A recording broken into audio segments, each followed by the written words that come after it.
All right, it is now recording. Welcome to Psychology of Play, your week 3 live lecture. This is Jonna Backover.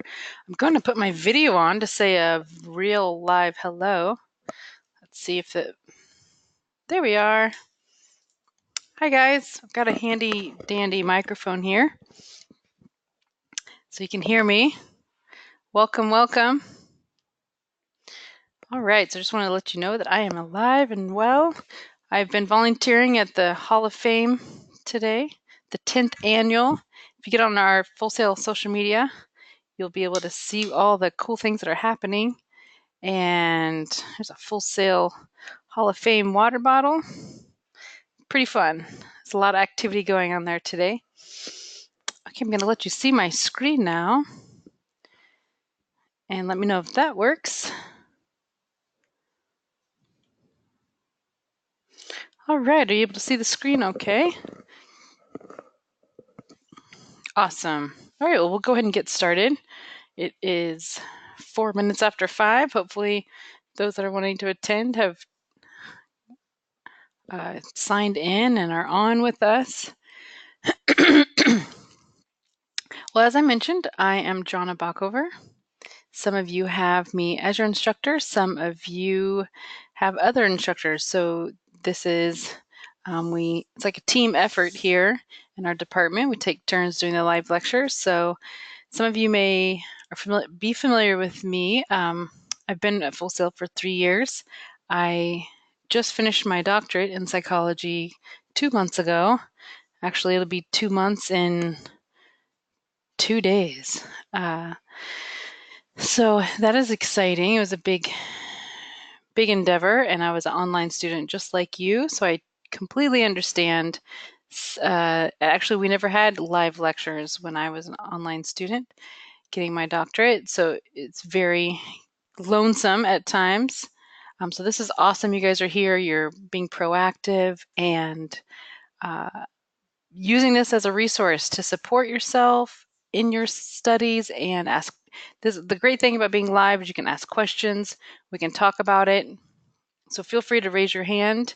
There is an icon there. You could click to raise your hand, or there's also the chat box here. You're welcome to ask questions there. I will try to monitor it, but if I miss it, feel free to ask again, because I'll be looking at my slide presentation as well as the chat box. So just bear with me. But try to keep your comments according to the topic we're talking about and not chit-chat amongst your peers there, just so we can all stay focused.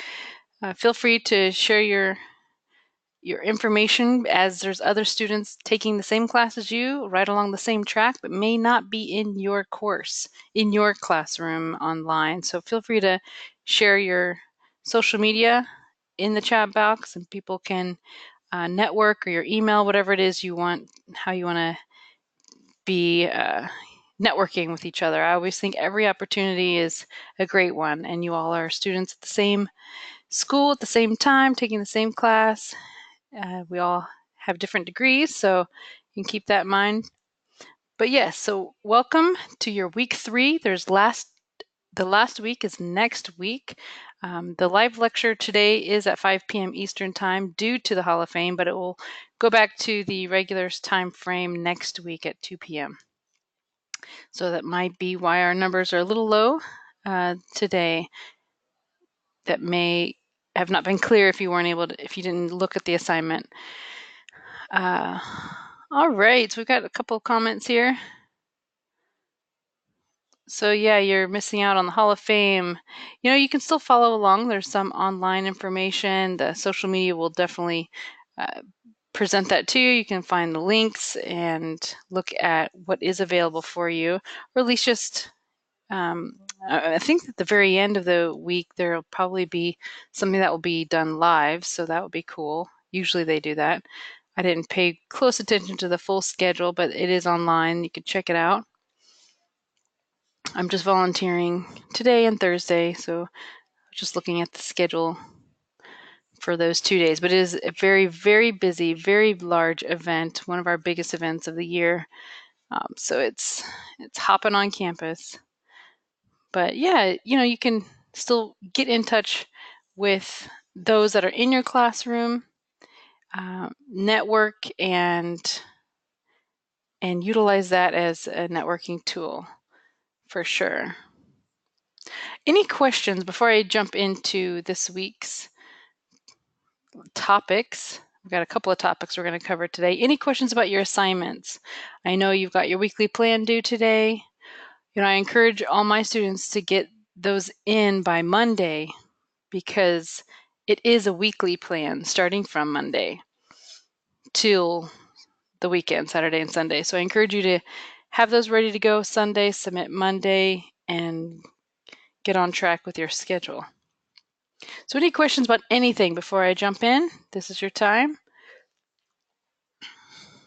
Because I know sometimes maybe your instructor hasn't got back to you if you asked a question through the messaging platform. All right, so it's kind of quiet, so I will go ahead and jump in. We are going to look at motivation, collaborating, and gamification. So big topics, really. We can spend a lot of time on each one of these, but we're going to briefly go over these so you have a handful of course concepts in your pocket when we finish today. Definitely, you could take notes or screenshot as we're talking. This is enhancing the reading materials that you have. It's not going to cover everything for the week. It's not going to give you all the answers for the brain teaser, but this will definitely enhance your learning experience and knowledge according to the reading materials, as well as some input on my end and what I've added to the material. So just to give you a little overview, we're going to have part 2. So we'll have 2 live lectures today. It's our standard 2-hour block. I generally don't go the full 2 hours, but just to let you see visually, we're going to look at motivation and collaboration to start. And we'll take a quick break, let you run away from your computer or your mobile device and take a quick break for a few minutes. Then we're going to come back and talk about gamification. So motivation. What motivated you to sign up for school? What motivated you to get on the live lecture today? What motivated you to wake up early or wake up late or stay up late? What is some of the motivating factors that you are facing today and in your season of life now? Let's start thinking about that. Deontay says he doesn't hear anything. Is everyone else able to hear the audio? Okay. So Deontay, perhaps check your volume on your device or laptop. Looks like the rest of them are able to hear. Thank you all. This is recorded too, so if there's a problem with your device or audio, this is recording now, and we will, everyone else has said the audio is okay, so you're able to go back and see what you've missed. So motivation, we kind of understand what it is, right? So it's something that's influencing us to do something, pretty much our actions, our behaviors, but it can be internal or something in the external realm that is pushing us forward to overcome our goals and tasks for the day, right? So let's look at those 2 different types of motivation, intrinsic versus extrinsic. And just as it pretty much sounds, extrinsic is going to be the external realm. The intrinsic is going to be the internal realm of us. So extrinsic may be something you're working toward, that dangling carrot in front of you. Maybe it's a prize, an achievement, money. Intrinsic is because it's something in your heart, something in your mind, and you're passionate about, something that's sometimes we can't even put words to, or for a reason that's our willpower, our desires. Okay, so those are the 2 different types of motivation. The intrinsic is doing it for the inherent satisfaction of the task itself, just the enjoyment of that activity that you're doing, is that intrinsic motivation. You may be a video editor, and if you get a job doing that, that could be two types of motivation. Perhaps you're doing projects for someone else and that's going to pay you money for your bank, and that's going to be an extrinsic. But the intrinsic, maybe you signed up to be that editor because you have a big passion to tell stories through visual images, whatever it may be. That would be intrinsic. So sometimes these are going to ebb and flow according to the situation you're in, whether it's for job or personal experiences. So it doesn't have to be one or the other. One's not better than the other, but their studies are showing that intrinsic motivation, you do last longer and experience less burnout when that clarity of intrinsic motivation is prevalent to you. It's very clear to you as to why you're doing that. It goes back to that question, why? We'll probably get into some of that next week, but in creative presentation as well, that is Simon Sinek's why theory, and as to why you're doing what you're doing. So it's a big question to ask yourself, and that's a big topic. And that will help you understand more of intrinsic motivations that may be within you or need to grow. So I encourage you all to think about that and harbor those type of motivating factors that are intrinsic. Now, I don't believe autotelic is in your readings. Maybe it is, but I really, really love this word when we're talking about motivation. So I've added this autotelic personality. It's an extremely intrinsically motivated person, the personality, because you are doing those tasks and goals for that enjoyment of itself and doing those things at hand rather than for the extrinsic reward. So you're less dependent on the external rewards. You're very independent, autonomous. That means you make your own choices. You're fully immersed in the now. You understand what is at hand, and you are with no distractions, focused on what's at hand, and you live in that now.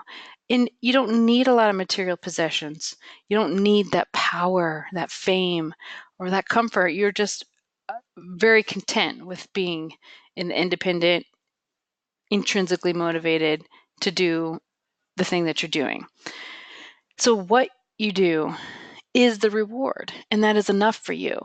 So the autotelic personality, you are thriving in the purpose um, that is for you. It's within itself. It's not for the purpose of another company or another task, but it's coming from within. So it's intrinsic. So I love this word autotelic.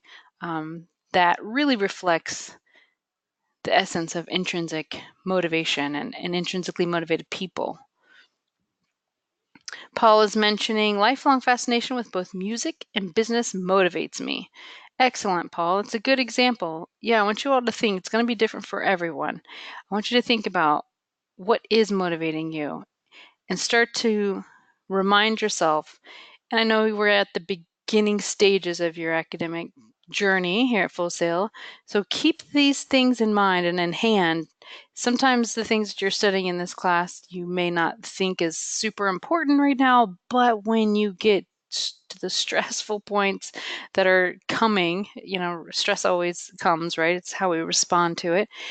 Remind yourself what motivates you. Keep that why answer, why you're here, why you're doing this. Keep those in hand. Maybe it's going to be a visual image to help you remember what your why is, what motivates you. So I encourage you all to, and this answer for yourself will come in time as well, and it may change over time as well. But think about right now what encouraged you and motivated you to sign up for school and be here today and be on top of your game for the classes. All right, so Leslie identifies with the autotelic personality. Awesome. So we can look at the extrinsic. So that was really focusing on the intrinsic motivation. Extrinsic is doing something because it leads to that reward. Whoa, sorry about that. Went to a different desktop, sorry. There we go. So you are working or moving or achieving those current goals for an external reward. that outcome. So that may be a job, right? That's kind of the easiest example. And that's where it gets tricky sometimes. If your job is your passion, or your passion is your job, and identifying that and keeping your passion fresh, right? And working on personal projects. You don't get burnt out on doing projects for everyone else around your clients.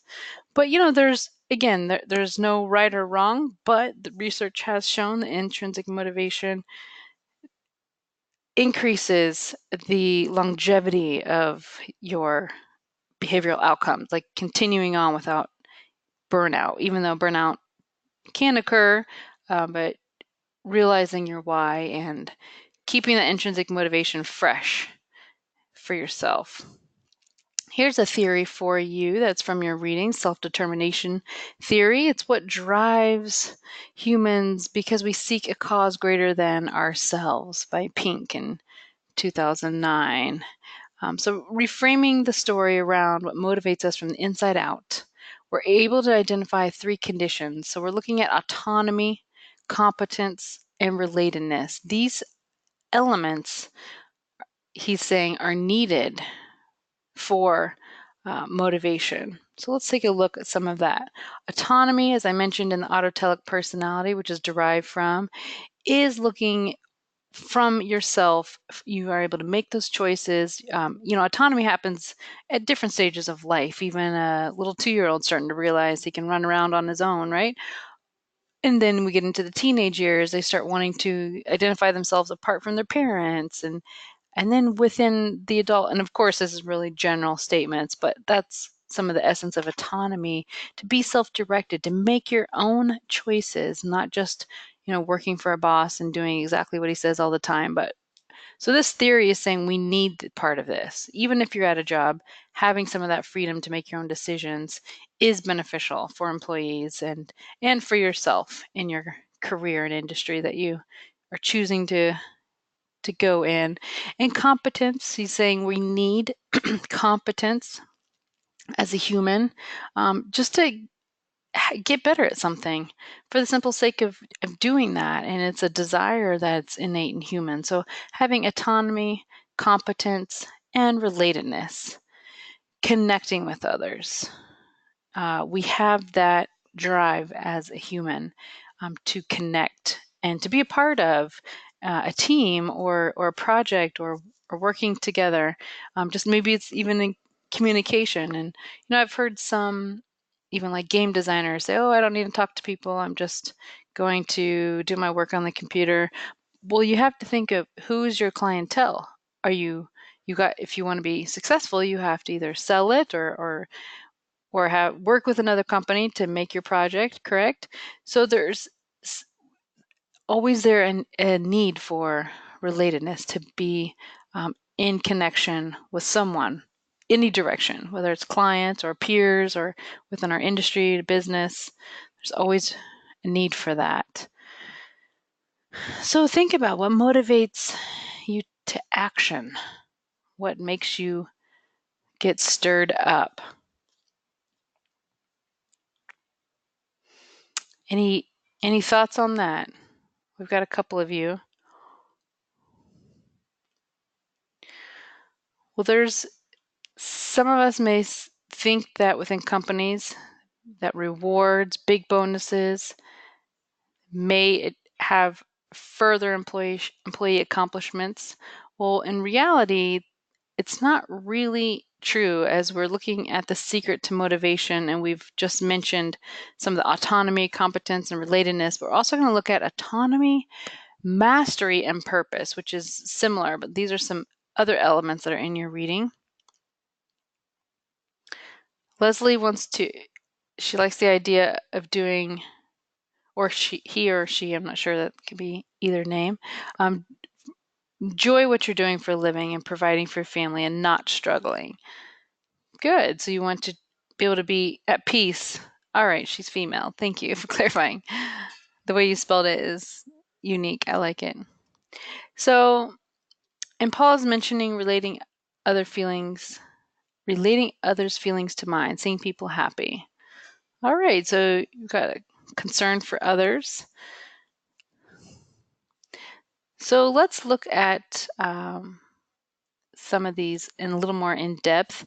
And we mentioned autonomy a couple times here, so hopefully you're getting the idea, but we do as individuals and humans need this. We need this uh, being able to make decisions, what we do, when, who we're doing it with, and how. We need that over task, time, team, and technique, even greater than that. And mastery is part of the competence that we talked about, but it's really becoming a master at something, that we have this drive to be the best we can be. And there is a flow and grit that are concepts that are also involved in this. So when you are focusing on mastery, there is a flow that you will face, and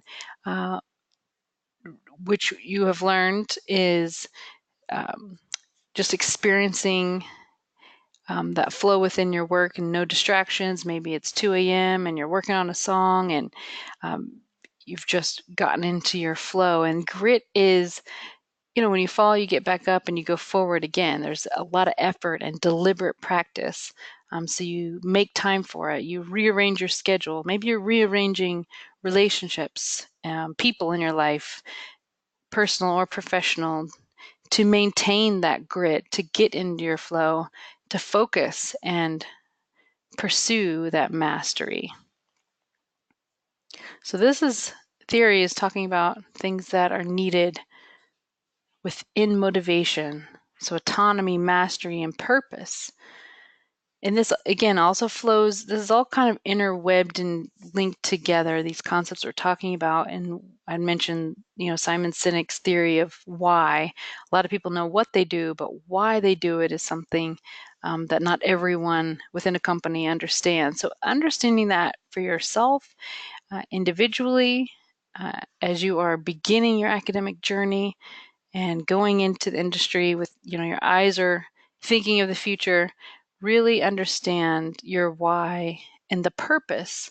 As humans, we're driven by nature to seek purpose, something that's greater than yourselves, as Paul mentioned here in the chat box. He hopes to see others happy and content. So it's more than just self-interest. So again, think about what motivates you. And like I said, this may change over time in different seasons of life.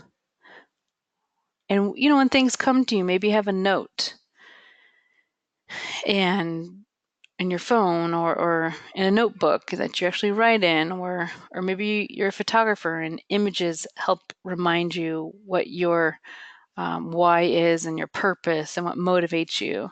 So if you're having a hard time figuring out what does motivate me, realize what are some things that you really enjoy making decisions of, the autonomy.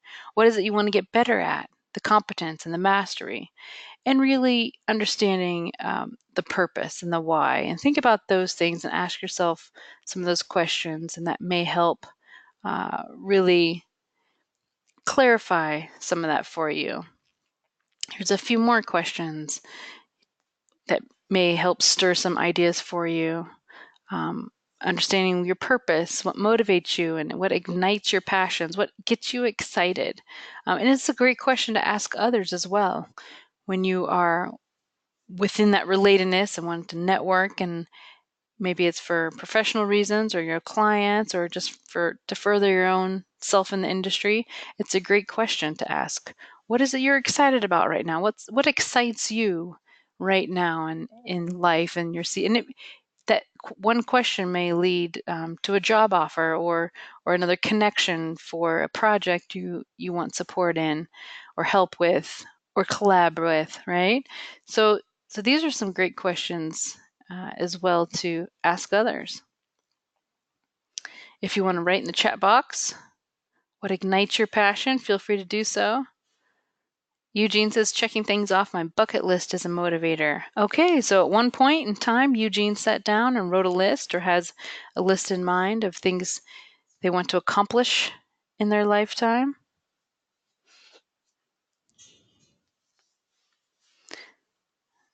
Evan says, now playing games, later he wants to make games.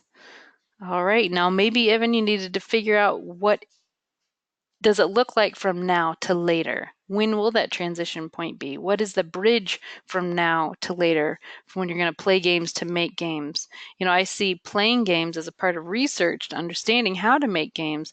So maybe define what playing games means to you, and what does that really look like strategically, not just with absolutely no plan, just playing, but maybe with a plan, saying you want to explore games within different realms of technicalities and sophistication, or from different parts of the world, or whatever that may be.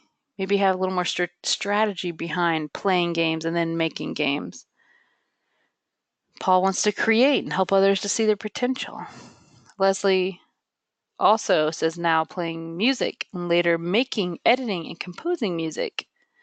Excellent. So I like how you all are able to see how some of your goals are different from now to later. But I do encourage you to try to do something, even if it's 15 minutes a day, towards those future goals that you're saying, later I'm going to make games, later I'm going to compose music. I encourage you to take even 15 minutes of your day to figure out how you're going to do that later. And maybe it's seeking out someone who already knows how to do that, or they can collab with you in that. Maybe go on LinkedIn and look up people locally that are in that industry. So start, and that's what I like to see on weekly plans, on the push category or the work or wherever you want it to be in your life. But think about what you can do every day to reach some of those future goals. And that can definitely put some fire under your motivation, couldn't it? Sarah says, figuring out an idea that has the possibility to be great, if built up, is what helps make me feel motivated. Okay. So how are you going to figure that idea out? And this is good. This is all brainstorming. Start making notes or collecting items in a digital format or within real paper format, whatever it may be. Leslie says she's been practicing a lot and has started collaborating with a friend to make music. Excellent. Okay, so start thinking about those future goals and what can you do today? Because if we don't have a plan, I guarantee you we won't get there. It's not a guarantee, of course, but having a plan helps you strategize how to cross that bridge from now to then. And you guys are all here, right? So that's an awesome, amazing, huge step. You're thinking about your future and realizing education is going to get you across that bridge. Fantastic. Any questions on motivation? I like some of the comments and questions. Any other questions on motivation? If not, we're going to dive into collaboration.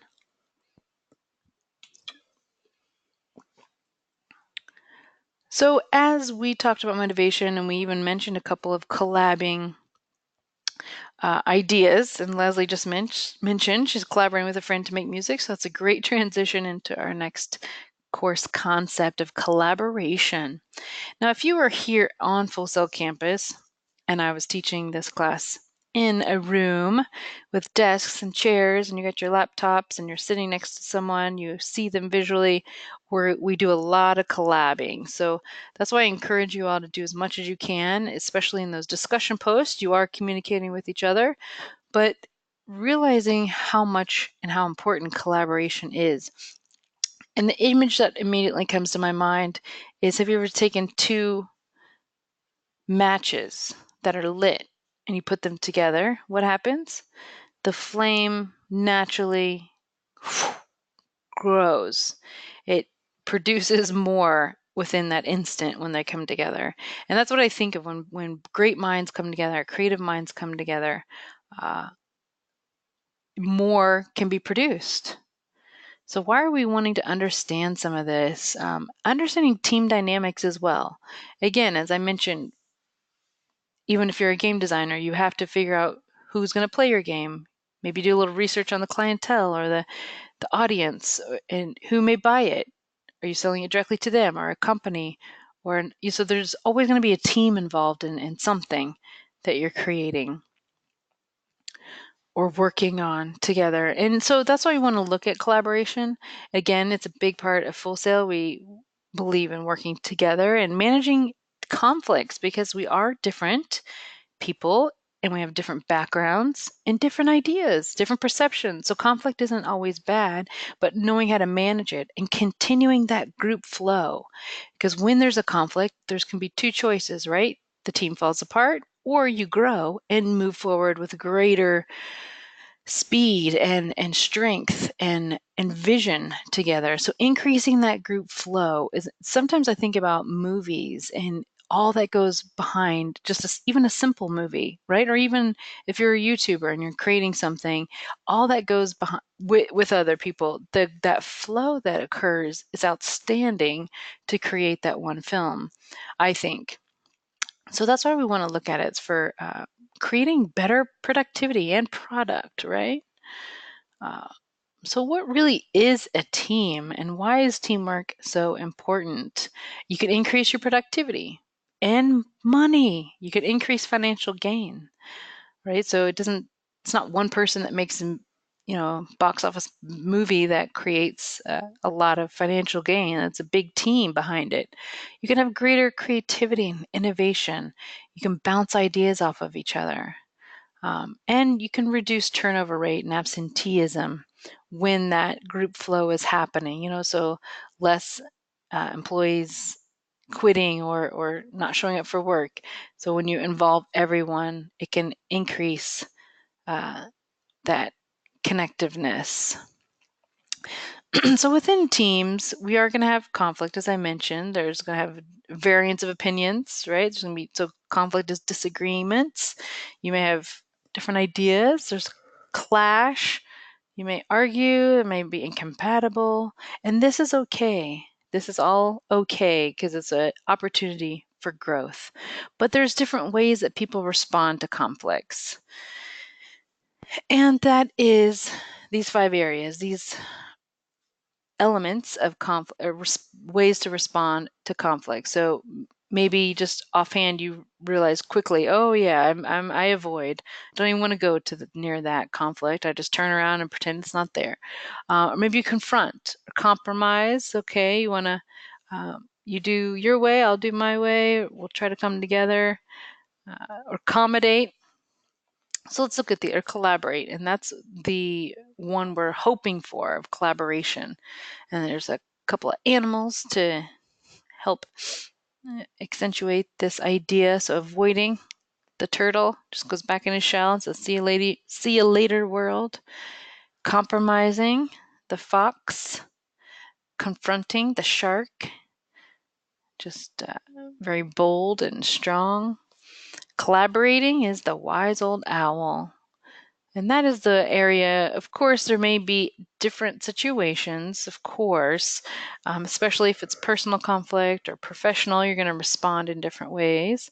And really, there may be a time and a place where some of these ways to respond to a conflict are appropriate, but hopefully collaborating is something that can be achieved by all members of the party or the team, and accommodating the teddy bear there, just saying, okay, I'll do whatever you need. You want me to do this, that? Okay, I'll accommodate and appease and please your desires, boss or team or partner or whatever it may be. So this is just to give you a quick little idea of some healthy ways to respond to conflict. And collaboration is within a really good, healthy way to respond to conflict as you are realizing their concerns as well as your concerns and needs are being met, which shows some assertiveness and cooperation. So if you see this graph, we have unassertive and assertive on the left bar here, and uncooperative versus cooperative. So obviously that turtle is very unassertive and uncooperative. And the fox is in the center there, where it goes kind of squirrely back and forth. Doesn't fully meet your concerns or the other person's concerns when you compromise. Sometimes that has to be that way. But, so you get the idea here. But collaboration is the ultimate where you are assertive, but in a very professional, respectful manner, rather than the shark biting the person's head off. You are respectful and are able to get your needs met and looking at the needs of the others within the team. So that's where that cooperation flows in. Does that make sense? Any questions on collaboration and how a healthy way to handle conflict? Eugene has mentioned in the chat box here, I have found that a melding of all five, each in the right moment, works best. That sounds pretty extravagant, really, 'cause sometimes we can't do all five of those at once. But I can see what you mean, Eugene, that they are, uh, like I mentioned, at different times, different arenas. We're going to respond differently to a loved one versus our boss at a professional workplace. So think along the lines of this as a professional environment working in your industry, that type of teamwork and how to respond. You definitely you don't want to be that turtle and not let your voice be heard. That's unassertion. You do want to have some assertiveness but yet be respectful and because if you weren't, that's not contributing to the team and that flow won't generate. So that group flow will die down. So being everything all at once is not that's a little tricky and it's not always effective if you want to maintain that group flow. Okay, so as I mentioned, the group flow, that's where we find the most productivity for whatever task at hand you're working on within teamwork and collaborating. Leslie finds she's compromising a lot. Yes, and this is of course not something to shame you or to say you're not doing it the right way.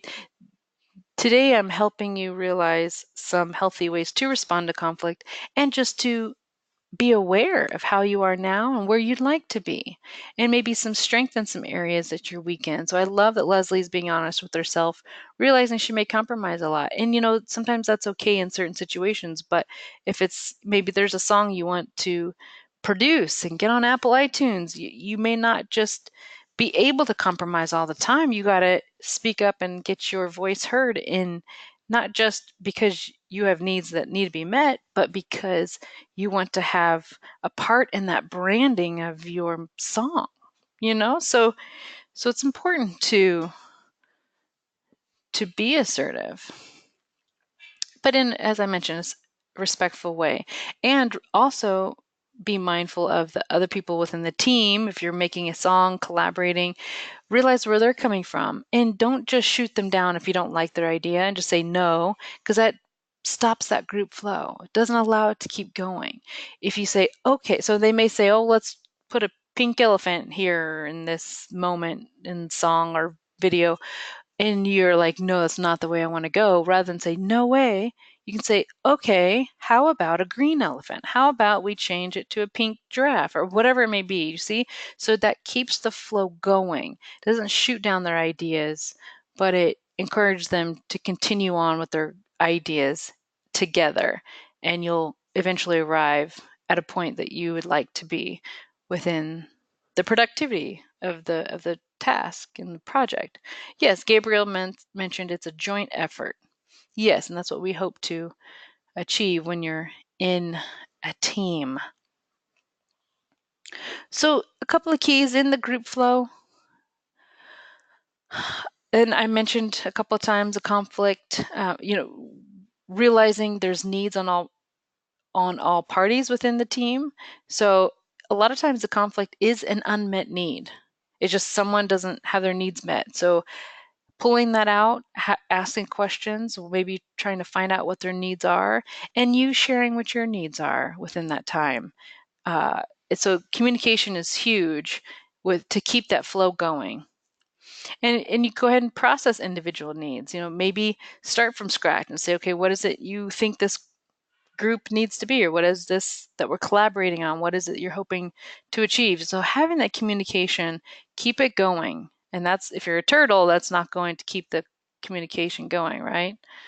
And sometimes, like we mentioned, you may have to compromise. If someone says, we want a pink elephant in this song right now, and you're wanting green giraffe, but okay, maybe we'll do the elephant and it'll still flow with the branding or the culture of the song that you hope for. Okay, so I'm just kind of talking some ideas here and examples to help give you uh, an understanding of how to maintain that group flow. So don't blame or even say, let's communicate more. Like, keep communicating. You don't want to avoid or attack like the shark. There is a website by Stephen Kotler. It's stephenkotler.com. He talks a lot about flow. He's got a lot of videos as well on YouTube, but on his website, I think that, yeah, that's a screenshot of his website. So if you're wanting to enter more of this understanding of flow, even for individual brain flow, getting in the moment to produce more for yourself and to fight off those distractions, listen to this guy. He's got some good pointers and insight into it. He's even wrote a book on it. And don't stress if there's failure, because that means you were trying. I've recently started mountain biking. Well, it's been a couple months now. And a lot of times people say, if you don't fall, you're not trying or doing your best or trying something new. And I kind of see that in the way conflict is. It's okay. Failure is okay. That's how you discover your strengths and weaknesses, and taking those risks and allowing creativity to continue on. All right. Hopefully I didn't talk too fast and you guys all grasped that. Collaboration. So we talked about motivation, collaboration, and next we will talk about gamification. If there's no questions, we can go ahead and take a 5-minute break. Get yourself a drink of water, do what you need to do for a minute, and we will return to gamification. All right? So I'm going to stop the recording button and return in just a moment. All right, we're recording again, and we're going to start with round 2 of week 3 live lecture. I'll go ahead and put a little marker here. If someone wanted to scroll through, they'll see that we took a break, started again. All right, thank you all for the comments in the chat box. You're ready to go.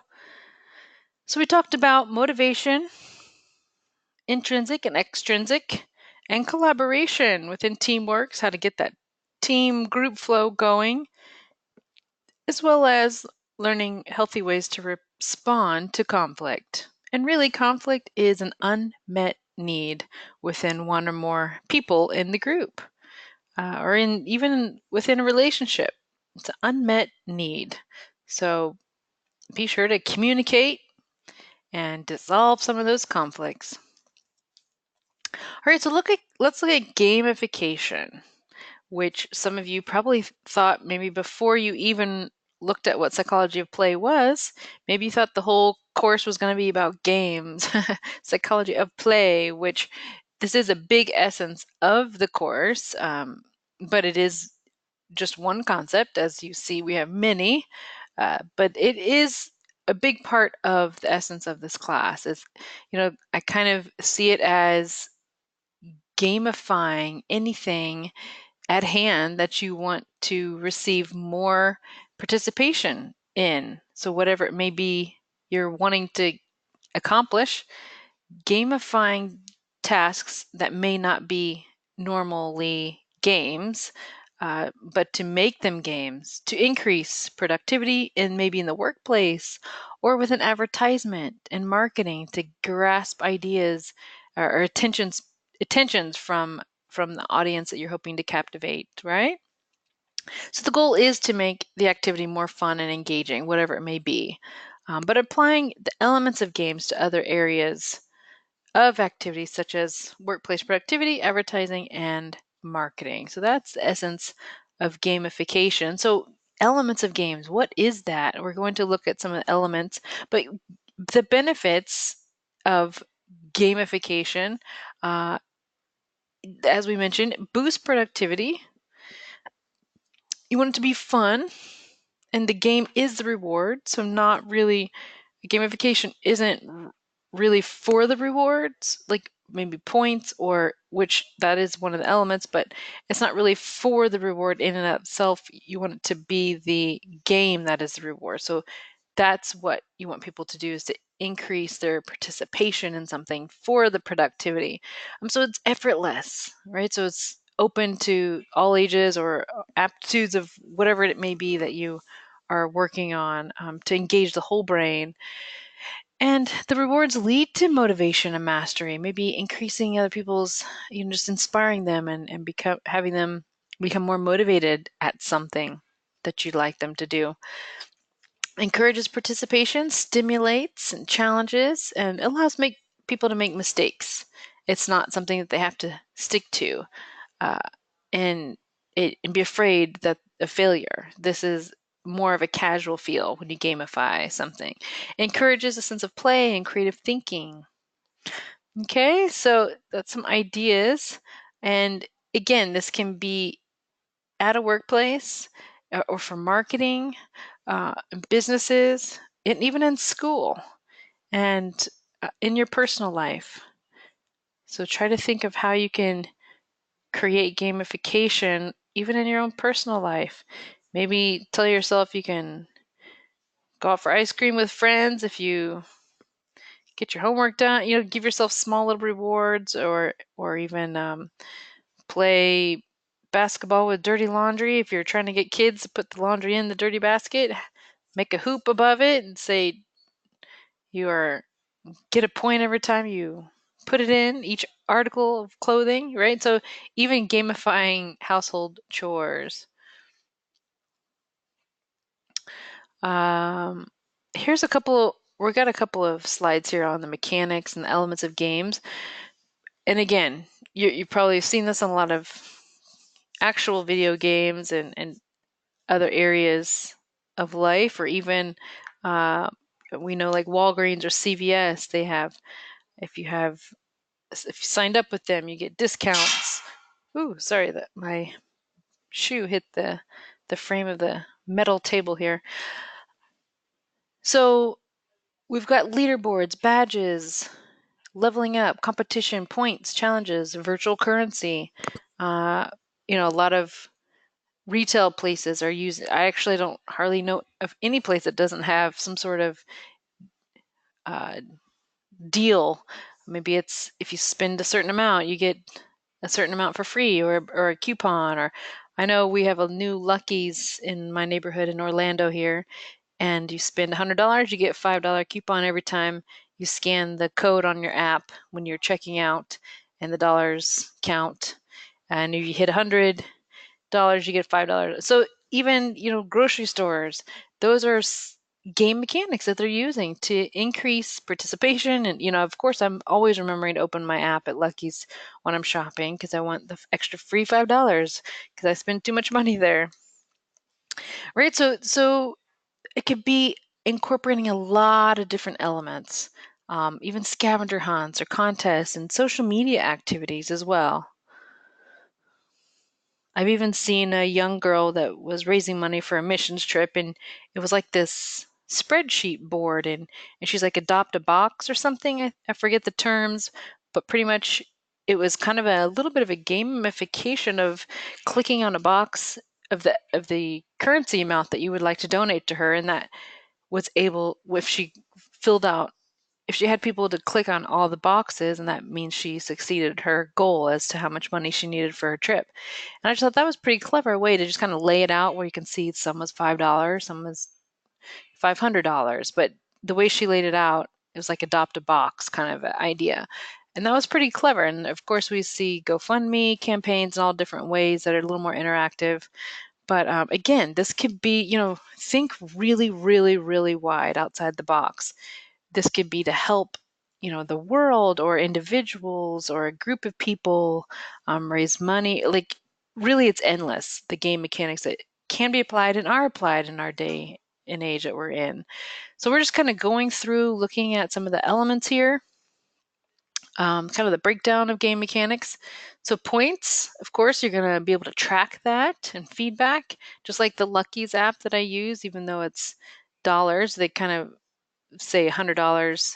It's kind of like a point for every dollar. So 100 points is $5 coupon. So that was be able to track it. You can kind of look at your history of purchase and each amount. So points are able to provide a tracking mechanism. Badges helps you realize different goals were met or rewards were given through the badges. And again, not every game is going to have all these elements, right? We're just kind of hashing out all the parts to game mechanics and gamification to stir some ideas for you. And if you're to create something, using one or more of these elements can help. And think about what your goals are for the game.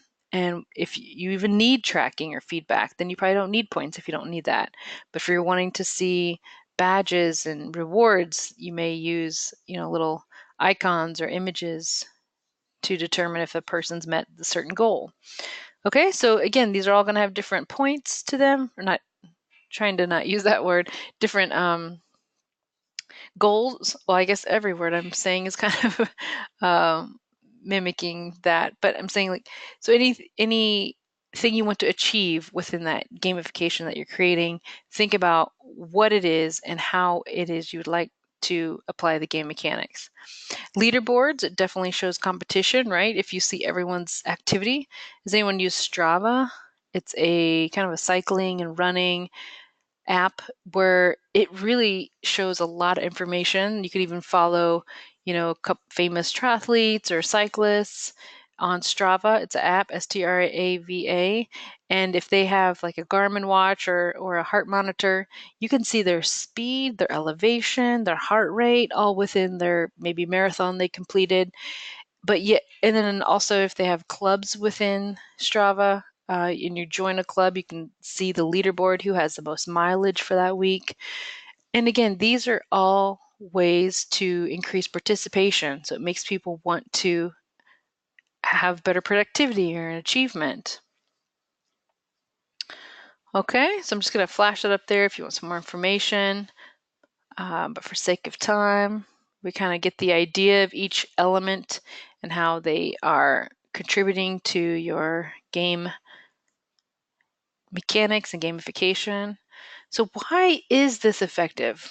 Like we're talking about it, and it can be used, like I mentioned, globally or for a large purpose, or even just for individuals or something that you're creating. But it increases that intrinsic motivation, and we talked about extrinsic versus intrinsic, and we definitely always want to increase intrinsic motivation because that shows uh, a true participation level, because that person's doing that activity for the sake of itself, and we want that to increase, and gamification can do that because that person's going to have autonomy. They're not forced to do it, right? They're choosing to do it, and they realize they don't, if they fail, it's okay. It's for the purpose of just enjoying the game. Goal setting, competition, these are reasons why gamification is effective, and to engage users. And if you're a company trying to get more customers, this definitely would help in engaging users. That's why a lot of people, not people, organizations or companies have created digital cards or apps to increase the user's engagement. So let's look at some examples. We've kind of broke it down, talked about it a little bit. Are there any questions? Okay, no. You guys doing okay? Still have my crew on here. And this is kind of a small example, but they mention that cashiers can remove a hanger in 5.2 seconds. Can you do it faster? What are they really doing here? It's kind of a corny little thing. I'm not sure where they found this image or what store it is, but basically it's to get what done. to save the employees time from having to take hangers off of all the clothes that they're selling, right? So it's getting the customers to remove hangers before they get to checkout. Yeah, Eugene, they're shifting some of the work to the customer. Exactly. And so they're kind of in a roundabout way saying, look, we can do it in 5 seconds. Can you do it faster? And it's just kind of goofy that they said 5.2. So it makes you, especially if you're competitive, you're like, yeah, I'm going to try this. Okay. So again, these are just examples just to get your ideas stirring. We have a Firehouse Subs on campus, and they had a Full Sail University punch card. You buy 10 subs and or combos, and your 9 and your 10th is free. So again, that'll make you want to go have lunch there so you can get a free one eventually. Leaderboards. This is obviously a fitness one as they're burning calories uh,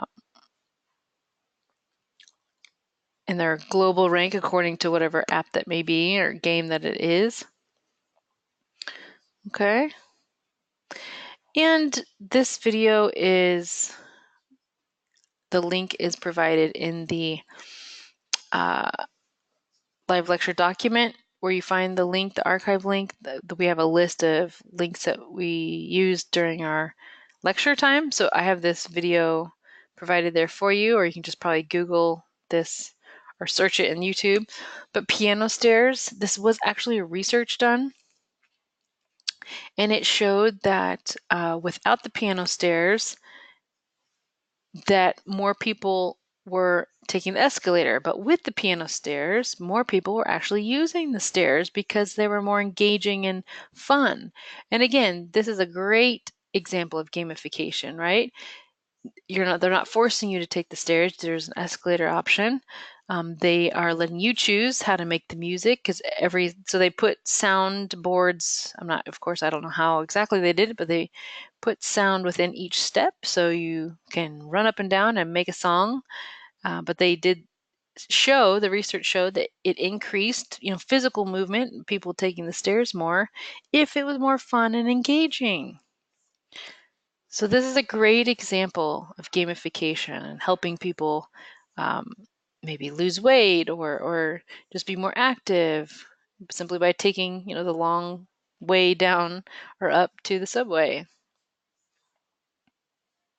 Evan says, this seems like it'd get annoying after a while. That is a fun idea. Yeah, and I'm sure that there was some cost involved and they weren't going to keep it there forever, but it was for research purposes to measure if people were to take the stairs, if it was more fun and engaging. And it was. And we're looking also now not just, within small areas to affect small groups of people, but big corporations are using gamification. A pretty popular one is Google, the offices. They created a really pleasurable atmosphere with fun. I know they even have a room that looks like a New York apartment with brick walls and an oven and bean bags and they've got slides and ladders between the two different stairs. I think you can bring your pets to work. They've got free food in the cafeteria.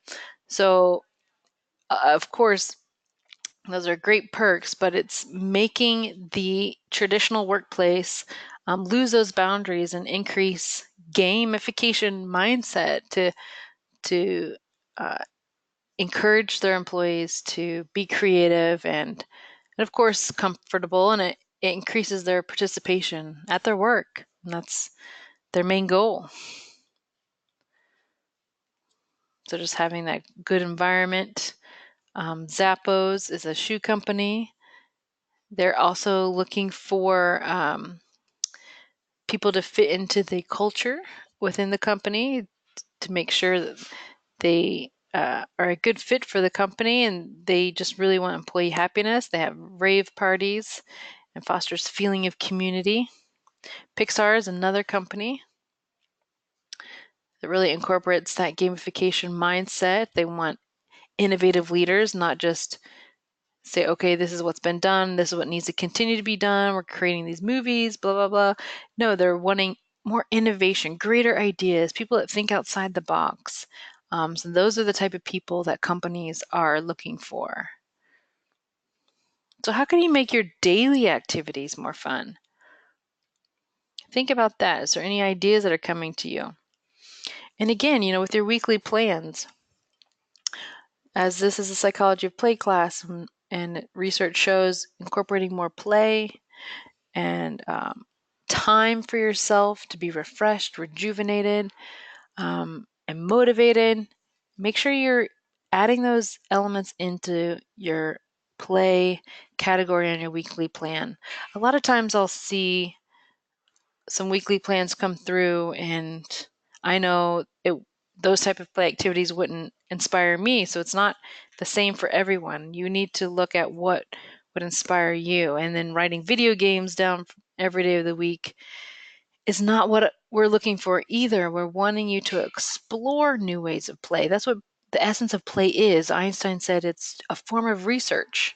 So again, yes, you can play video games, but maybe bring in some more dynamic within just playing video games. Maybe you want to look at video games that were created in the 70s or 80s, or by designers that were from Japan or Hong Kong, or really help your mindset explore within the industry that you're looking at. And then, even wacky off the wall things like go to a pet store and hold puppies for 20 minutes once a week. Like, just, you want to explore new ways that may refresh and rejuvenate you. Something that will continue to increase that intrinsic motivation. Okay?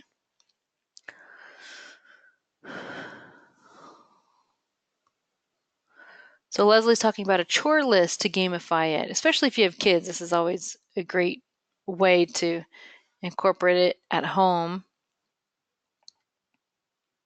Yeah, and have a reward system or leaderboard on your chore list if there's more people involved in your home, or even with roommates.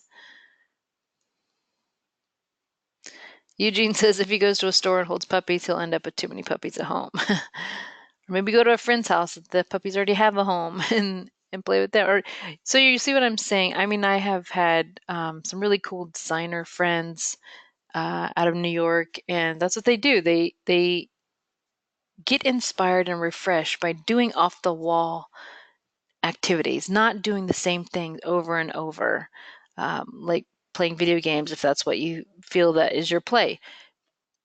You have to think outside the box and engage in a new form of play, especially during this course, especially during psychology of play. This is the opportunity to explore why we're giving you the time, and the encouragement and the platform and the structure to help you through that. Leslie has a teenager, so chores are pulling teeth.